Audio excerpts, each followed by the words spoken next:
Welcome to the Let's Talk Data podcast series presented by SAP, where we explore game-changing technologies for the mid-market with leading SAP HANA experts. Welcome to our Let's Talk Data podcast series. My name is Ginger, and I'll be your host for this series. Today, our topic is architecture and designs that drive implementation for the mid-market. I'm super happy to be here today. We're joined by our mid-market expert who's been with us on a lot of these podcasts. Henrik is back today. Hello, Henrik. Always a pleasure to be here, Ginger. How are you? Oh, it's great. I'm doing great. It's always good to have someone from the other side of the pond with us today, so thank you for joining. And then my local buddy here in Texas with me, Matt, who's an expert on architecture and designs. Matt, welcome. This is your first podcast with us, right? Yes, it is, Ginger. Thank you. And I look forward to this. I'm so glad that you were able to be with us here today. So, Matt, talking about you're the expert on architecture and designs, right? You've been doing this for, I don't know, how many years, a long time. This is really your baby. So just start by talking about architecture and design. What do we mean? Matt, we just need you to enlighten us. So tell us what we're really talking about here today. Okay. Well, typically what we're talking about is a blueprint for what your organization does. It's like a blueprint for your house. So when you built your house, or if you've ever built a house, you've seen blueprints where it shows the walls, it shows the plumbing, it shows the electricity, it shows how things come together. That's a challenge today for many of our organizations. And so what architecture and design does is the digital part of that versus the physical side that we see in our house. So realistically, what we're trying to help you achieve is an understanding of how all the different parts of your organization work together to achieve your goals, whether it be a business process, a requirement, a capability of your business to make a differentiation in the market, as well as the IT and solutions that support that. And then, of course, the data, because the data typically is at the heart of these solutions that drive the outcomes many times. And so really what we're trying to do is give you that blueprint of your organization to drive consistency and quality, because typically what we see are challenges in organizations that drive the need for this, which is they have regulatory compliance. They continue to have delayed projects or projects that may fail because they don't understand the intersections until after the part of the project is already implemented because they didn't have a blueprint to start with. But you know, in the physical world, the challenge we have, Ginger, is that the blueprint is a one and done kind of thing. You build the blueprint, you build your house, the blueprint never gets updated. But in the reality of our business world today, we need to be able to keep that up to date. And that's what we do here at SAP, is we provide you a solution that provides that architecture and design that continues to update over time. And because it is digital. It's a digital blueprint because, again, it's something you consistently can update through a multitude of ways. And really what happens at the end of the day, we see customers who have this living blueprint really starts to speed their time to innovation, because now instead of guessing what's out there, guessing what systems and solutions support what capabilities and meet what requirements, they have a much higher level of confidence, and therefore they're willing to take that risk and innovate forward without having as much apprehension. And so therefore it gets done faster because they know exactly what they need to change versus not.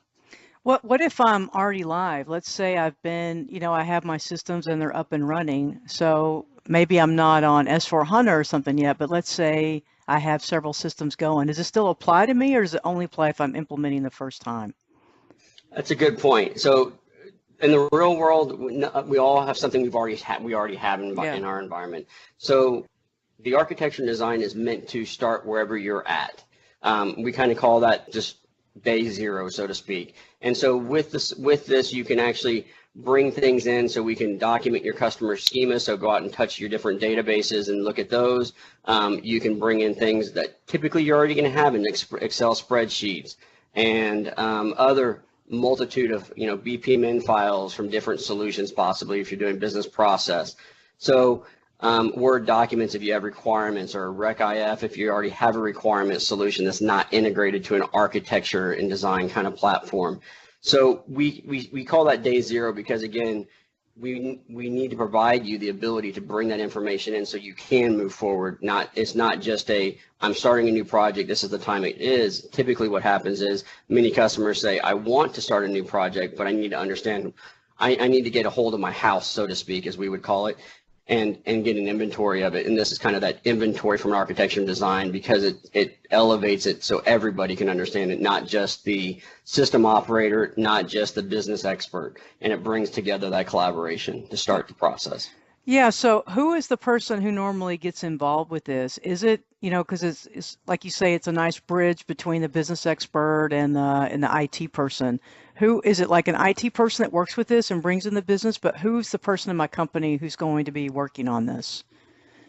So typically the workers are very diverse. So in today's world, you may be doing some of this concept of architecture and design, but typically what we see is it's done in Excel spreadsheets, PowerPoints, Word documents, and wikis and jam pages and intranet sites. And what it is trying to build a knowledge base and communicate this to the masses, so to speak. And we always say, the reason we do architecture and design is because a picture's worth 1,000 words. And so typically the people who interact with this are just like we would in our regular organizations, not just an IT tool. It's going to be your business analyst. It's going to be your enterprise architects. It's going to be your data and solution architects. And then even your developers will start to use this, because now instead of going and tapping on somebody's shoulder to try to understand the context of why they're trying to build something, they have that at their fingertips. And then last but not least, typically this becomes a knowledge base for everybody to share from. So, and it's a living knowledge base versus just not a single project wiki type of thing. Yeah, so if I'm looking at a new project where I'm doing spatial or machine learning, those types of things, you said that this can really help me with my innovation, because I'm going to know what I have, right? What sources do I have? Where is my data? Is that right? Am I getting this or not? You're spot on. And the other benefit of it is because when we look at today's world, we're not just dealing in structured data. If we talked 10, 15 years ago, it was structured data. But now data comes so fast, and typically it's unstructured. And so having the ability not only to understand where your structured data is, but your unstructured data and what it looks like. And that's the key in applying machine learning in this case, is understanding what the unstructured data looks like, so I can extract the value out of it and make decisions. Okay, that's good. All right, Hendrik, I want to pull you into this conversation. I know you lead our mid-market business in EMEA. So what's your perspective on this, and why do you think mid-market customers need to invest in architecture and design? Well, Ginger, look at mid-sized markets and mid-sized companies. I think that even they do deserve design. Yeah, let's put it another way, Ginger. Have you ever seen somebody, have you ever seen the result of a house being built without a blueprint?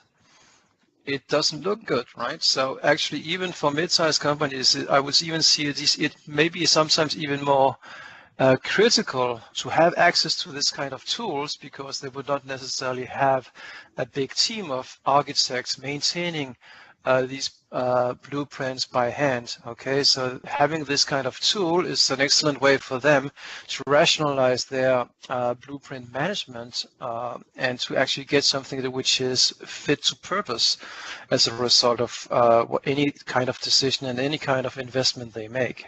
Yeah. Another way to look at this is you want to build something new. It can be something very simple to something more complicated. It can be a new dashboard. It can be you take an Excel spreadsheet and you bring it into the mobile apps world, or you re-engineer a business process. It's easy to run. Well, it's not easy necessarily, but it's good practice now. It's exploding practice to run design thinking sessions with all kinds of stakeholders from within the company. You get a lot of enthusiasm. You even come up maybe with a prototype, first on paper, and then you would use something like the build.me tool, which is part of SAP Cloud Platform, to actually have what looks like a mock-up of a mobile app that actually you can look at on a device. Of course, there's nothing behind it, but people are now starting to say, yes, this is what we need. We need to get this done, and we need to get it done fast. Yeah, but it's not necessarily that easy to, go from that prototype to something that actually will integrate into the backend system, you have to think about all of the constraints you have. Is going to be deployed on-premise, or is it going to be on cloud? Is it going to be on Cloud Foundry? Will it be containerized with Kubernetes? How about the security setups, the DMZ? All of that is something that you need to do a design phase. You need to do that blueprint exercise. You need to do the interaction diagram of how this is going to be set up. And this is where you have this wonderful tool, EA Designer, that will allow you to do that, either from the on-premise world or from the cloud, simplifying things a lot. And you can end up with a robust framework that will give you a clear roadmap for how you're going to design this and implement it moving forward. Okay. Wait, Henrik, let me interrupt you. You said the tool name is what? Because Matt, we didn't mention that. EA, is that what I heard you say? EA, could you tell me that again? Yeah, so EA Designer, so Enterprise Architecture Designer. Okay. Okay, got it. We had it was re-engineered recently. Now it's applicable as a pure cloud SAP cloud platform solutions. In former iterations, it also existed as a on-premise version. Very popular tool on the desktop environment called Powerdesigner. Yeah, Powerdesigner. Okay, all right. So Powerdesigner on the desktop, EA Enterprise Architecture Designer on the cloud. Is that right? Did I get that right, Henrik? The cloud or as a extension to SAP HANA. Yes. Okay. And now you mentioned this. This has been in the SAP portfolio now for the past 5 years, and it has become, even in the mid-market, I would say maybe even especially in the mid-market, it's become extremely popular for a critical requirement, which is documentation. Many of our customers, they might have some maybe 10-year-old design specs. They are up there on the top shelf gathering dust, and then they have these business processes that has been implemented 10 years ago initially, and then they've been updated and changed, and they're living their own lives for 10 years, and for various reasons, this enterprise might need to envision moving forward, might envision mergers and acquisition, might envision new things, and needs to have a documentation of what is actually running in the system today. And if they're looking back on what is on that top shelf drawer, well, it's probably going to be useless because the systems lives, okay? They change, they evolve, they mutate.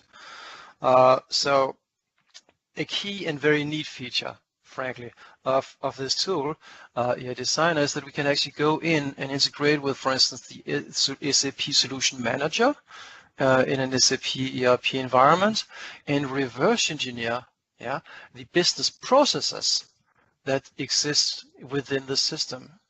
And that's quite radical. It's not just about reverse engineering databases. There are other tools that can do that as well, but we can actually also reverse engineer business processes and have a unified modeling environment for both the process world and the data world.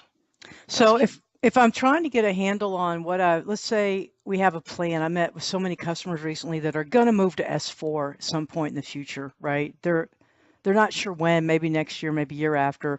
Would this be a way to get a handle on, let's say I've had, I went from R3 to, enterprise, and now I'm on ECC, to get a handle on those business processes before I move? Is that a recommended way that we're having people use this? Henrik? Definitely, yes. Okay. Definitely, yes. Yeah, it works in conjunction with other tools from SAP. Yeah. Okay. But definitely this is the key one, yeah. Okay. All right. Matt, did you want to add anything to that particular use case for reverse engineering? Have you seen that a lot?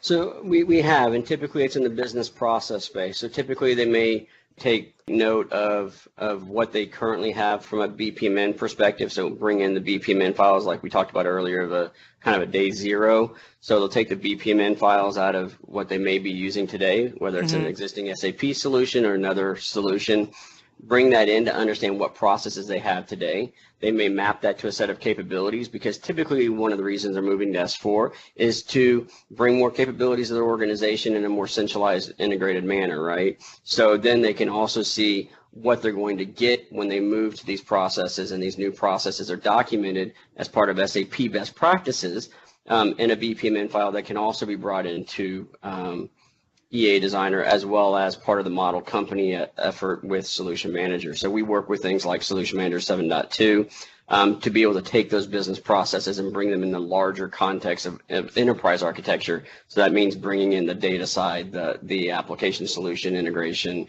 and things of that nature, like Henrik had mentioned around the, where things connect, what's passing through these connections, that type of thing. Okay.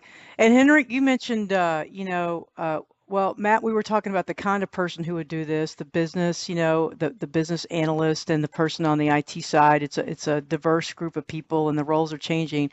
So Henrik, on this reverse engineering, are you seeing, I know partners are really heavy in the mid-market. Are partners coming in and helping out with this type of use case? Yes, of course. For partners, this is a huge accelerator for their projects, because otherwise they will have to spend, something which is hard to justify versus the customer. They would have to spend a lot of time just figuring doing out all what of they this have. reverse engineering manually, right? Yeah, right. Okay. All right, That would have, from a customer's perspective, that is kind of time spent, but not really, that they cannot be matched easily against a value add. Okay, good. So that's one use case. So Matt, what are some other kind of examples that you're seeing for the use case of EA Designer and or the Powerdesigner tool? Tell us some of what you're seeing there. So when we think about EA Designer and architecture and design, there's a couple different use cases. One's going to be, I'm trying to build a new data warehouse. Typically, we're trying to take advantage of things like the SAP HANA platform, whether it's on-premise or in the cloud with the HANA as a service.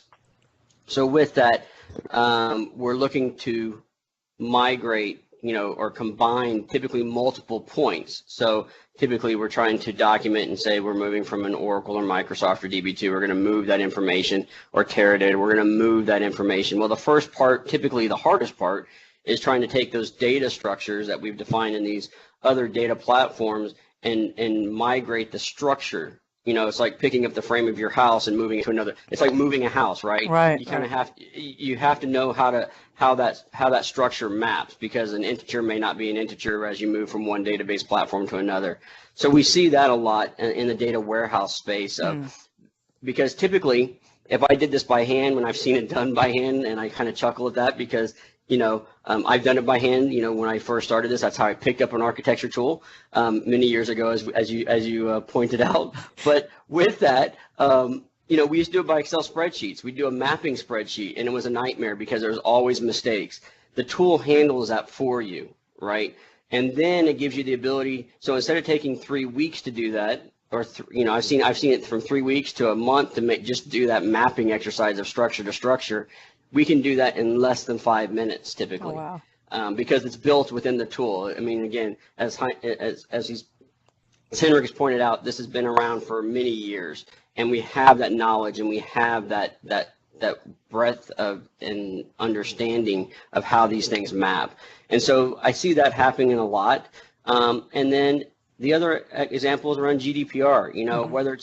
Whether, and I'm just going to call it data privacy, right? Because we continue to come across these type of topics. Now, GDPR is the one we have today. We've had Sarbanes-Oxley in the past. We've had PII, personal identifiable information, in the healthcare industry, specifically in the U.S. and North America markets. So what we see is the ability to be able to understand how that requirement is being executed and maintained. But that's easy, right? We could do that today if we just ran, a SQL query against my database and found out everything that is anonymized or masked or something like that.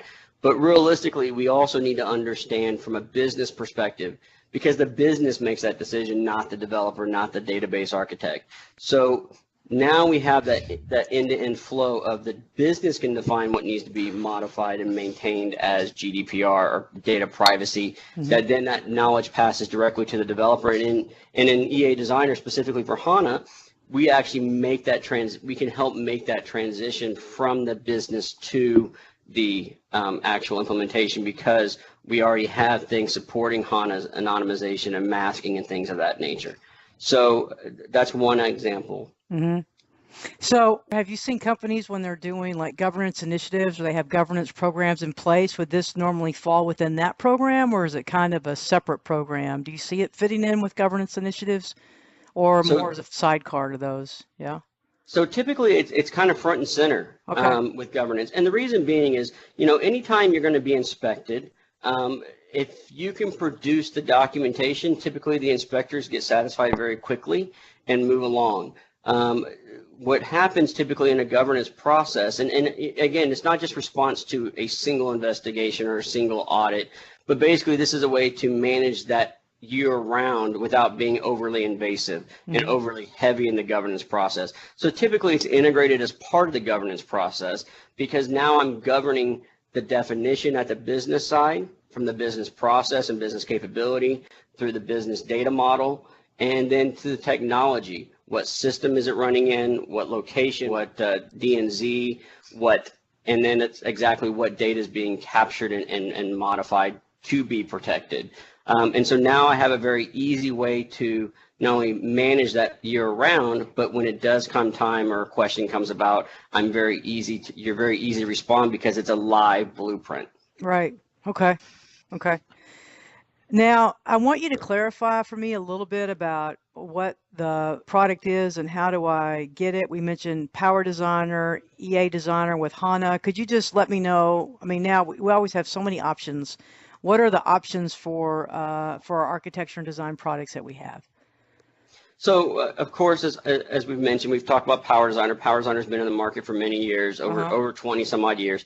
But that's, when we look at that, what we looked at the learnings from that, and what we did is we really went to our new strategic solution for architecture and design, which is a cloud-first product, because that's what our customers were asking. You can't take a Windows-based client and move it to the cloud, right? So we re-architected, we redesigned, and we went with a cloud-first approach. And that's where EA Designer, or Enterprise Architecture Designer, came from, is that knowledge base of 20 plus years of modeling, of architecture and design, tied with the knowledge of now the cloud. So we've moved this to the cloud, and with that, the product's available both on the SAP Cloud Platform as a full software as a service. So you don't have to worry about what database is it running on, what application server is it using. You don't care. Right. It's a software as a service. We maintain the data, we update the software, we maintain the system on the back end. It's a true software as a service. It's not just a hosted solution. And then at the same time, you can also buy this on premise. And so we do have some customers, depending upon the regulatory initiatives that they must follow, who want to have this not as a software as a service, but on premise.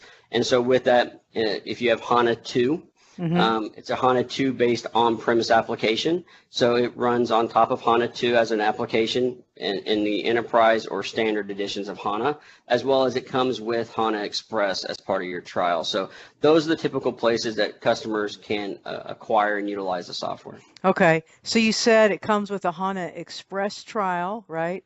And then for on-premise, and then we also have, it's available as part of the cloud platform trial as well, if I sign up for that? Correct. Yeah. So and that was actually just released last Friday, which is kind of neat. This is all good timing.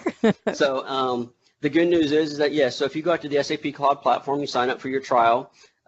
Basically, once you get to your tenant, your sub-account, as we would call it technically, you'll be able to subscribe to it. It's a subscription. So you'll see 4 subscriptions today, and we continue to add those at SAP, but you'll see an SAP EA Designer Trial Cloud Edition subscription. Subscribe to it for 30 days, and you can use it to your heart's content. It's a full functioning product for 30 days. Okay. So I'm limited by time. I just can't go. I'm just limited by time, but I can do anything I want to. Full use for 30 days, right? Full use. Okay. Correct. Okay. And then I cut you off. What else are you going to say? I was going to say, well, we also have this other method of doing it, which is kind of in a hosted environment. So if you didn't want to bring HANA Express and install it on your local machines internally, you can also use what we call a client access library.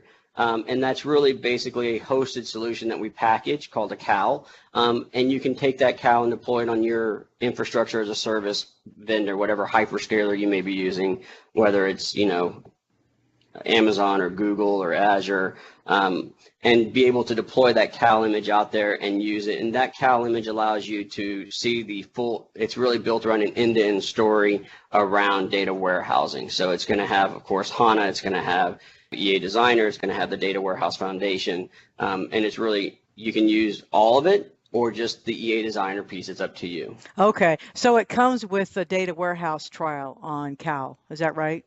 That is correct. Okay. All right. Yeah. Because in these podcasts, we've been talking about several trials that we have. We have master data governance on CAL. We have HANA XE on CAL. We have the data warehouse trial. It doesn't come with a HXE on CAL. Does it come with that, or do I have to download it to get it there? Do you happen to know? That one I'm not sure, Ginger. Okay. I would think it is. It probably there, does come there because you can deploy when you do the HANA XE. You can decide I just want to deploy it on the Cloud Appliance Library. Okay. Right. So that's good. So basically, if I get HANA, whether downloader on Cloud Appliance Library, I get it. If I do the data warehouse trial on the Cloud Appliance Library, I get it. Or if I sign up on the cloud platform, I get it as well. So correct. For trial. So that's a lot of trial. options for me. Right. Okay. Yeah. Super. All right. And Henrik, on the trials on cloud platform, I know that we've had you on a couple of other podcasts where we've talked about cloud platforms. We talked about the data quality microservice we have that's also a trial on cloud platform. We've talked about the HANA service. It's another service on cloud platform. We talked about the trial for that. And Henrik, you were telling us earlier about some other cool services that you're seeing on the cloud platform for the mid-market. What's one or two of those that you mentioned before? Hey, if you're looking at cloud platform, it's amazing. Every week you have new services, right? Yeah. So you have the whole innovation, I would say, what we sometimes put under the SAP Leonardo brand, like IoT, machine learning, blockchain, and the new blockchain frameworks that have become available recently. You have chatbots, so you're having new class of neural network based chatbot capabilities. You don't need to know that this is neural networks. You can actually program chatbots that will behave in a very human way for the people that are visiting your applications or your websites. One of the recent really cool additions that we had to this environment, SAP Cloud Platform, SAP Platform as a Service, is what we refer to now as Open Connectors. Mm-hmm.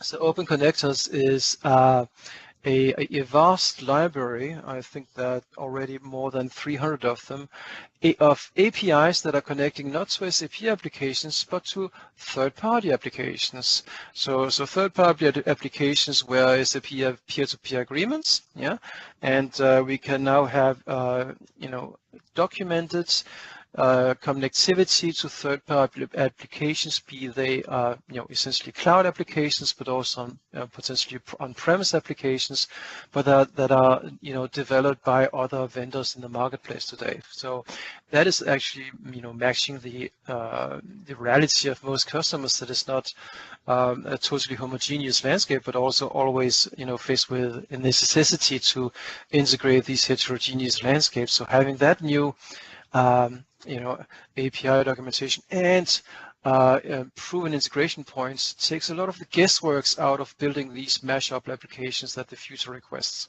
Yeah, okay.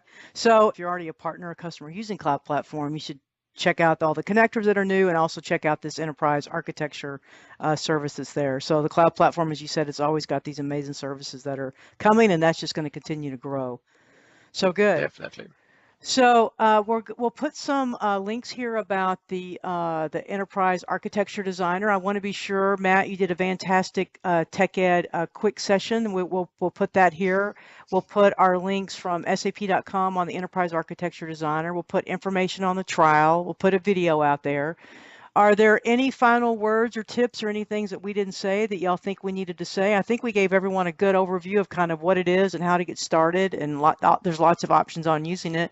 Anything else either of y'all want to say in closing? I think we pretty much said it all. I think, again, there's blogs out there. There's blogs on the CAL. There's blogs out there that are starting to come about. There's an open SAP course as well on this topic. Oh, okay. So you have multiple ways to learn about it and then try it out. All right. All right. Henrik, any final words from you, friend? No, it's, well, mid-sized customers, they really need it. And I say, they need it more than the large enterprise, and they can actually leverage this to get an edge on those early competitions. Yeah? Right. Well, thank you both for joining. I hope you guys will join us on our next Let's Talk Data podcast series. Thank you.